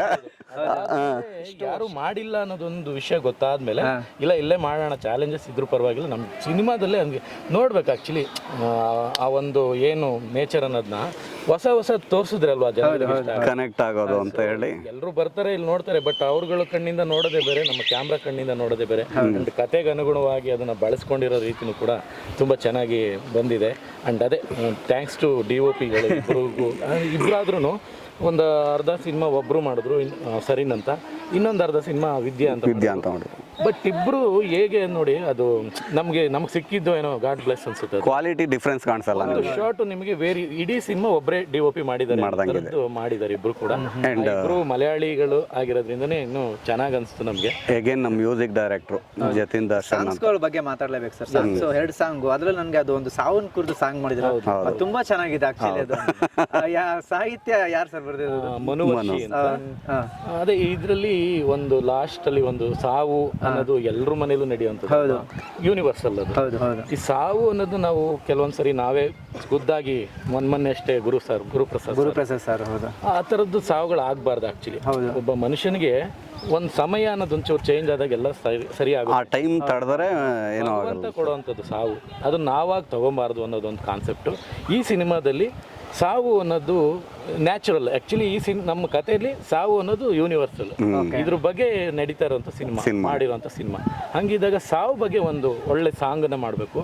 ಜೊತೆಗೆ ಕ್ಲೈಮ್ಯಾಕ್ಸಲ್ಲಿ ಬರೋಂಥ ಸಾಂಗ್ ಅದು ಒಂದು ಮೀನಿಂಗ್ಫುಲ್. ಪ್ರತಿ ಸಾವುಗೂ ಆ ಸಾವು ಏನಕ್ಕಾಗಿದೆ ಅನ್ನೋದಿದೆಯಲ್ಲ, ಆ ಸಾವಿಗೆ ಮೀನಿಂಗ್ ಏನು, ಪ್ರತಿ ಬೇರೆ ಬೇರೆ ಥರ ಸಾಯ್ತಾರೆ. ಈ ಸಿನಿಮಾದಲ್ಲಿ ಸತ್ತಂಥವ್ರಿಗೆ, ಆ ಪಾತ್ರಗಳಿಗೆ ಆ ಸಾವಿನ ಬಗ್ಗೆ ಒಂದು ಡೆಡಿಕೇಟ್ ಮಾಡಿರೋಂಥ ಸಾಂಗ್ ಇದು. ಕನೆಕ್ಟ್ ಮಾಡಿರೋಂಥ. ಆ್ಯಂಡ್ ಟ್ರೈಲರ್ ಮ್ಯೂಸಿಕ್ ಅದ್ಭುತವಾಗಿ ಮಾಡಿದ್ದಾರೆ. ಆ್ಯಂಡ್ ಇಡೀ ಸಿನಿಮಾನು ಮ್ಯೂಸಿಕ್ ತುಂಬ ಚೆನ್ನಾಗಿದೆ. ಆಶ್ವಿನ್ ಪೌಲ್ ಅಂತ ಕೇರಳನ್ ಮಾಸ್ಟರ್ ಮಿಕ್ಸಿಂಗ್ ಮಾಡಿದ್ದು, ಅವನು ಸೂಪರಾಗಿ ಮಾಡಿದ್ದಾನೆ. ನಿಮಗೊಂದು ಆಡಿಯನ್ಸ್ ಕೇಳ್ತಾ ಇದ್ದೀವಿ, 100% ಹೇಳ್ತೀನಿ, ಇದೊಂದು ನಿಮಗೆ 100ಕ್ಕೆ 100ರಷ್ಟು ಇಷ್ಟ ಆಗುವಂಥ ಸಿನಿಮಾ. ಆ್ಯಂಡ್ ನಿಮಗೆ ನಿಮ್ಮ ಕನೆಕ್ಟಿವಿಟಿಲಿ ಈ ಥರದ್ದು ಇನ್ಸಿಡೆಂಟ್ಸ್ ನಡೆದಿರುತ್ತೆ ಅವ್ರವ್ರ ಲೈಫಲ್ಲಿ. ಹಂಗಿರೋದ್ರಿಂದ ನಿಮ್ಮೆಲ್ರಿಗೂ ಕನೆಕ್ಟ್ ಆಗುತ್ತೆ. ದಯಮಾಡಿ ಎಲ್ಲರೂ ಥಿಯೇಟ್ರಿಗೆ ಬಂದು ಸಿನಿಮಾ ನೋಡಿ, ನಮ್ಮೆಲ್ರಿಗೂ ಸಪೋರ್ಟ್ ಮಾಡಿ. ಹಂಗಂತ ಏನಕ್ಕೆ ಈ ಮಾತು ಹೇಳ್ತಾ ಇದ್ದೀವಿ ಅಂದರೆ, ನಮಗೆ ಸಿನಿಮಾ ಮೇಲಿರೋ ಕಾನ್ಫಿಡೆನ್ಸು. ಸೊ ಕಾನ್ಫಿಡೆನ್ಸು ಆ ಮಟ್ಟದ್ದಿದೆ. ಕತೆ ಮೇಲೆ ನಮ್ಗೆ ತುಂಬ ಕಾನ್ಫಿಡೆನ್ಸ್ ಇತ್ತು. ಮೇಕಿಂಗ್ ಮೇಲೆ ಕಾನ್ಫಿಡೆನ್ಸ್ ಆಯಿತು. ಮ್ಯೂಸಿಕ್ ಮಾಡ್ತಾ ಬಂದಮೇಲೆ ಮ್ಯೂಸಿಕ್ ಮೇಲೆ ಕಾನ್ಫಿಡೆನ್ಸ್ ಬಂತು. ಸಾಂಗ್ಸ್ ಎಲ್ಲ ಬಂದು ಲಿರಿಕ್ಸ್ ಆಗ್ತಾ ಅದ್ರ ಮೇಲೆ ಕಾನ್ಫಿಡೆನ್ಸ್ ಇನ್ನೂ ಜಾಸ್ತಿ ಆಯಿತು. ಓವರಾಲ್ ನಮ್ಮ ಸಿನಿಮಾ ನೋಡಿದಾಗ ನಮ್ಮ ಟೆಕ್ನಿಷಿಯನ್ಸ್ಗಳೇ ಒಂದಷ್ಟು ಜನ ನಮಗೆ ಫುಲ್ಲಾಗಿ ಸಪೋರ್ಟ್ ಮಾಡಿದ್ದಾರೆ. ಸೊ ಅಂದರೆ ಸಿನಿಮಾ ಸೂಪರಾಗಿದೆ ಅನ್ನೋ ಥರದಲ್ಲಿ ಸಪೋರ್ಟ್ ಮಾಡಿದ್ದಾರೆ. ದಯವಿಟ್ಟು ಎಲ್ಲರೂ ಥಿಯೇಟ್ರಿಗೆ ಬಂದು ಸಿನಿಮಾ ನೋಡಿ. ಹಾಗೆ ನಮ್ಮ ಪ್ರಮೋದ್ ಸರ್ ಬರ್ತಾ ಇದ್ದಾರೆ, ಅವ್ರನ್ನ ಜಾಯಿನ್ ಮಾಡಿಕೊಂಡು ಅವ್ರ ಮುಖ್ಯದ ಕಥೆನ ಅವ್ರು ಹೇಳ್ತಾರೆ ಅಲ್ವಾ ಸರ್? ಓಕೆ. ಇನ್ನೊಂದು ಇದರಲ್ಲಿ ಒಂದು ನೇಟಿವಿಟಿ ಸಿನಿಮಾ. ಅಂದರೆ ಇವತ್ತು ಎಲ್ರಿಗೂ ಬೇರೆ ಬೇರೆ ಥರದ್ದು ಮನೋರಂಜನೆ ಸಿಗ್ತಾ ಇದೆ. ಗನ್ಗಳಾಗ್ಬೋದು, ಬ್ಲಡ್ಗಳಾಗ್ಬೋದು, ತಲೆಗಳು, ಕಾರ್ಗಳು ಉಳ್ಳೋದು, ಈ ಥರದ್ದು ಸಿನಿಮಾಗಳು ಬರ್ತಾ ಇದೆ. ಗುಡ್ ಆ್ಯಕ್ಚುಲಿ ಅದು ಒಳ್ಳೆ ಬೆಳವಣಿಗೆ. ನಮ್ಮ ಕನ್ನಡನ ಇಂಟರ್ನ್ಯಾಷನಲ್ ಲೆವೆಲ್ಗೆ ತಗೊಂಡೋಗುವಂಥದ್ದು ನಿಜವಾಗ್ಲೂ ನಮಗೆಲ್ಲ ಇನ್ಸ್ಪೈರ್ ಆಗೋವಂಥದ್ದು.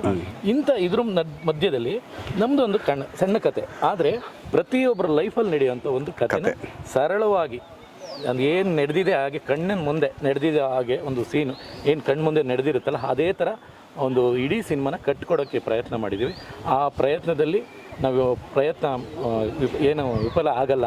ಹಾಗೆ ಯಾಕೆಂದರೆ ಅದೊಂದು ಸಿನಿಮಾ ನೋಡಿದ್ಮೇಲೆ ಅದು ಜನಕ್ಕೆ ಗೊತ್ತಾಗುತ್ತೆ. ನಿಮ್ಗೆ 100% ಅದು ಇಷ್ಟ ಆಗುತ್ತೆ ಸಿನಿಮಾ, ಅದರಲ್ಲಿ ಯಾವ ಡೌಟು ಇಲ್ಲ. ಪ್ರಮೋದ್ ಸರ್ ಬರ್ತಾ ಇದ್ದಾರೆ, ಅವ್ರನ್ನ ಜಾಯಿನ್ ಮಾಡ್ಕೊಳ್ಳಿ, ಮುಂದುವರಿಸಿ. Thank you. ಕೊನೆಯದಾಗಿ ವೀಕ್ಷಕರಿಗೆ ಮೇಡಮ್ ಏನು ಹೇಳಕ್ಕೆ ಇಷ್ಟಪಡ್ತೀರಾ 3 ಜನನು ಸೊ ಸಿನಿಮಾದ ಬಗ್ಗೆ? ಎಲ್ಲರೂ ಸಿನಿಮಾ ಐ ಥಿಂಕ್ ಕೆಲವೊಂದೊಂದು ಸಿನಿಮಾಗಳಲ್ಲಿ ಸಾಂಗ್ ತುಂಬ ಚೆನ್ನಾಗಿರುತ್ತೆ, ಅಥವಾ ಸ್ಟೋರಿ ಚೆನ್ನಾಗಿರುತ್ತೆ, ಅಥವಾ ಇನ್ನೊಂದೇನೋ ವರ್ಕ್ ಚೆನ್ನಾಗಿರುತ್ತೆ. ಟಚ್ ವುಡ್ ನಮ್ಮ ಸಿನಿಮಾದಲ್ಲಿ A to Z ತುಂಬ ಚೆನ್ನಾಗಿದೆ. ಬಿಕಾಸ್ ಸ್ಟೋರಿ ಚೆನ್ನಾಗಿದೆ, ಲೊಕೇಶನ್ ಚೆನ್ನಾಗಿದೆ, ಕತೆಗೆ ಏನು ಬೇಕು ಅದು ಪ್ರಾಮಿನೆಂಟ್ ಆಗಿದೆ, ಆರ್ಟಿಸ್ಟ್ಗಳು ಸೂಪರ್ ಆಗಿದ್ದಾರೆ. ಬಿಕಾಸ್ ಯಾರನ್ನೂ ಇಲ್ಲ, ದೊಡ್ಡ ಪ್ರಮೋದ್ ಸರಿಂದ ಹಿಡಿದು ಇನ್ನು ಚಿಕ್ಕ ಕಲಾವಿದರು ಎಲ್ಲರೂ ಈಕ್ವಲ್ ಆಗಿ ಒಳ್ಳೆ ಸೂಪರ್ ಆಗಿ ಎಂಟರ್ಟೈನ್ಮೆಂಟ್ ಬೇಕಂತಾರಲ್ಲ, ಆ ಫ್ಯಾಕ್ಟು ತುಂಬ ಚೆನ್ನಾಗಿದೆ. ಈಗ ಸಾಂಗ್ಸ್ ನೋಡಿರ್ಬೋದು, ಎಷ್ಟೋ ಜನಕ್ಕೆ ಸಾಂಗ್ಸ್ನ ತೋರಿಸಿ ಕೇಳುವಾಗ ಅವ್ರು ಹೇಳ್ತಿರ್ತಾರೆ ತುಂಬ ಸಕ್ಕತ್ತಾಗಿದೆ ನಮ್ಗದು. ಈಗ ಒಂಥರ ಏನೋ ಹೇಳ್ತಾರೆ, ಎಲ್ಲ ಸರ್ ಹೇಳ್ದಂಗೆ KGF ಈ ಸಿನಿಮಾ ನೋಡ್ತಿರ್ತಾರೆ, ಈ ಸಿನಿಮಾ ಬಂದ ತಕ್ಷಣ ಕಣ್ಣಿಗೆ ಒಂಥರ ಆಹಾ ಎಷ್ಟು ಚೆನ್ನಾಗಿದಲ್ಲ, ನಂದು ಹಳ್ಳಿಯಲ್ಲಿ ಈ ಥರ ಒಂದು ಲವ್ ಸ್ಟೋರಿ ಇತ್ತು ಹಿಂಗಿದೆ. ಯಾಕಂದರೆ ಹಳ್ಳಿಯಿಂದನೇ ದಿಲ್ಲಿ ಅಂತಾರಲ್ಲ, ಆ ಥರ ಇರೋದ್ರಿಂದ ನಮ್ಮ ಸಿನಿಮಾ ತುಂಬ ಚೆನ್ನಾಗಿದೆ. ತುಂಬ ಓವರ್ ಕಾನ್ಫಿಡೆನ್ಸ್ ಆಗೇ ಹೇಳ್ತೀನಿ, ಜನರು ದಯವಿಟ್ಟು ಥಿಯೇಟ್ರಿಗೆ ಬರಬೇಕು, ನೀವು ನೋಡಬೇಕು, ನೋಡಿದ್ಮೇಲೆ ನೀವೇ ಹೇಳ್ತೀರಾ ನಾನು ಕೊಟ್ಟಿದ್ದ ದುಡ್ಡಿಗೆ ನಿಜವಾಗ್ಲೂ ಬೇಜಾರಿಲ್ಲ ಅಥವಾ ಮೋಸ ಇಲ್ಲ ಅಂತ ನೀವೇ ಹೇಳ್ತೀರಾ. ಸೊ ನಿಮ್ಮೆಲ್ಲರ ಆಶೀರ್ವಾದ, ನಿಮ್ಮೆಲ್ಲರ ಸಪೋರ್ಟ್ ನಮಗೆ ತುಂಬ ಅವಶ್ಯಕತೆ ಇದೆ. ದಯವಿಟ್ಟು ಇದೇ ನವೆಂಬರ್ 29ರಂದು ನಿಮ್ಮೆಲ್ಲ ಚಿತ್ರಮಂದಿರಗಳಲ್ಲಿ, ನಿಮ್ಮ ನಿಯರೆಸ್ಟ್ ಥಿಯೇಟರ್ಸ್ಗಳಲ್ಲಿ ರಿಲೀಸ್ ಆಗ್ತಿದೆ. ಸೊ ಜಲಂಧರನ ನೋಡಿ ನಮ್ಮೆಲ್ಲರನ್ನೂ ಆಶೀರ್ವದಿಸಿ ಅಂತ ಕೇಳ್ಕೊತೀನಿ. Thank you.